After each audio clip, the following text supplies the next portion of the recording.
Different types of companies are strongly involved in pursuing CSR objectives. First, maximizing the creation of shared value for their owners or shareholders and for their other stakeholders and society at large. Second, identifying, preventing, and mitigating their possible adverse impacts. Among these, we can consider social enterprises, large companies oriented towards inclusive business models, community based businesses, and economy of communion enterprises. Well, the economy of communion enterprises can be defined as companies with an ideal motive. These enterprises was also initiated in Brazil in 1991 to solve poverty problems near the Sao Paulo area, and now it has developed all over the world. This experience constitutes the focus of our study, which is based specifically on the empirical analysis of two cases of Italian EOC businesses, in which the principles of reciprocity enters as fundamental element of the mission, governance, and accountability.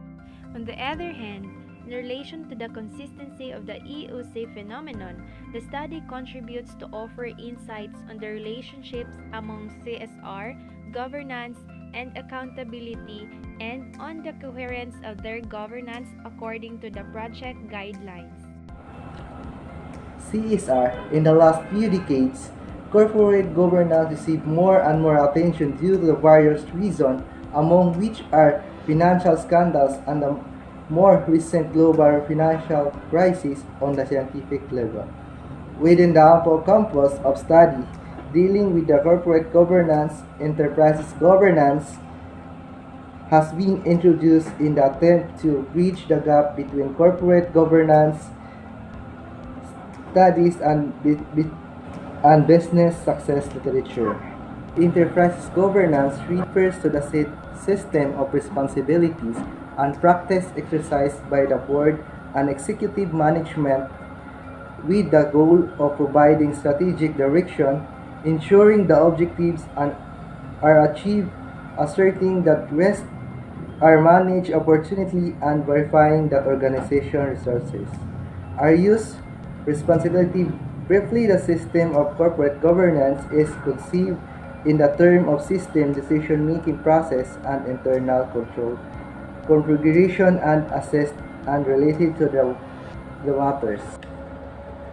Over the past decade, scientific debate or corporate governance mainly focused upon the big companies and was articulated into four chief theoretical approach of agency theory, the stewardess theory, resource dependency theory. This different approach may be interpreted into various ways and are used to justify various models of corporate governance. In agency theory, the managers act as agents of their principal, but they pursue individual interests, potentially contrary to those of the shareholders. Therefore, there is the risk that the administrators act in an opportunistic manner. The discipline regarding corporate governance has to principally protect the interest of the investors. According to stewardship theory, administrators act in the interest of shareholders in the pursuit of common interest. Their main function is that of improving organizational performance, strategies, and decision-making procedures, and providing managers with the best possible support within the perspective of reciprocal assistance. In resource dependency theory, it is ascertained that companies must be managed to best fit in with that general and specific environment they operate in. According to Freeman and Evan, stakeholder theory emphasizes the role of stakeholders within the structures and processes of corporate governance, echoing the concept of CSR or corporate social responsibility. Corporate social responsibility can broadly be defined as the extent to which firms integrated on a voluntary basis social, and environmental demonstrate concern in their ongoing operations and interactions with stakeholders. Corporate social responsibility also helps in improving various aspects of society as well as promote a positive brand image of companies. Moreover, according to Henry, corporate social responsibility influences corporate governance, which is nourished by business ethics as well. EOC companies are the fruit of a new lay vocation, destined to changing from within society and economy and to humanizing the market. The challenge of the EOC project launched to the economic experts and to entrepreneurs has ended, open up a new way of doing business and living the economy, an economic acting, and a new culture which applies the principles of reciprocity, fraternity, and communion, placing the needs, the aspirations of men, and the common good at the core of company activity. Such a challenge implies creating new wealth, redistributing wealth, and living a direct relationship with the true phases of poverty. The objectives of EOC are the following. First, producing new men, able to live a culture of giving as opposed to the culture of having of capitalism. Second, promoting universal fraternity throughout the various spheres of economic action. Third, contributing to the creation of a world free of the poor by way of the distribution of earnings produced for directly providing for the most urgent needs of people in economic hardship.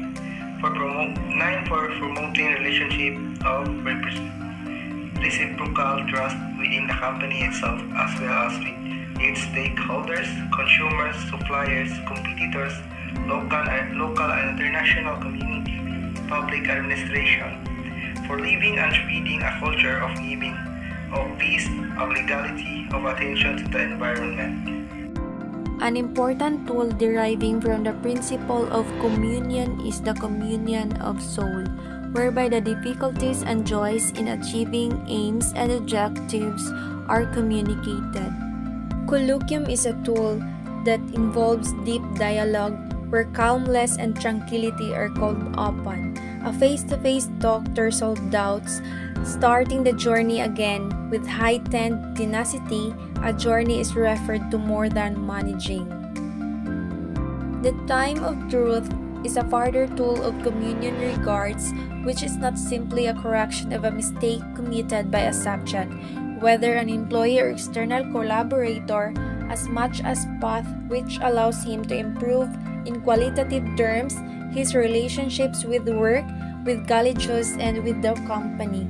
In EOC companies, the role of a single manager gives way to a figure chorus management where everybody plays his or her active role and is involved in the management of the company, where there being a leadership. The lesson promotes and involves the person and is capable of creating new service with the collaboration of others, making them participant in its own. Then, moreover, the company acquires that capacity to share with coherence and trust its own company. Experience with companies, whether internal or external to project, in order to succeed in survival and development ended. The governance of company which has communion at its heart as main value allows its only not only to transmit trust and therefore create this relationship capital throughout all organizational levels and position, but especially allows it to spread trust outside it, even at the time when it finds itself facing structural choices like, for example, those of outsourcing production as an alternative to the acquisition of another new company. In EOC companies, accountability is considered fundamental in orientating mission and governance as well as allowing the management of the values and principles of ethically keen companies. Rainbow Score is an organizational support for defining, programming, and evaluating both that the economic and ethical and value-based performances. The EOC project developed over three phases. The first concerned the startup phase, where the constitution and continuation of EOC business management was characterized by the impulse of the project launch time, the passion of resolving the problems of the world, the impetus and will to do in order to be bearers of charisma. The second stage has been characterized by the prevalence of management issue and the need of greater professional preparation for the managers. Currently, the project has entered into third one, characterized by a greater balance between inter-realism and managerialism. The research methodology for analyzing the two cases is different following the theory, according which companies have to produce value. Yet, not always is that value proposed recognized by the market. The two cases have been chosen precisely because, in the first, the value proposed by the company is recognized by the market. So, we may use the traditional tools here, amongst which is the financial statement that confirms the procedure of governance even though it considers various characteristics. Nevertheless, it has its value and may be recognized by the market. In the second case, however, even if governance is based upon the same values and on the same practices as the first company, the value proposed is not recognized by the market and the company is experiencing a time of deep crisis.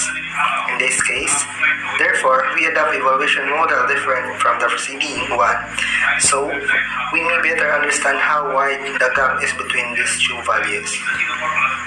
The methodology adopted is that the research of cases named normas. The analyses have been carried out by semi-structured interview and by re-evaluating the financial statement as well as other materials coming from the sides of two companies and via correspondence exchange with revival interviews to the owners, administrators, and other in charge at the two companies.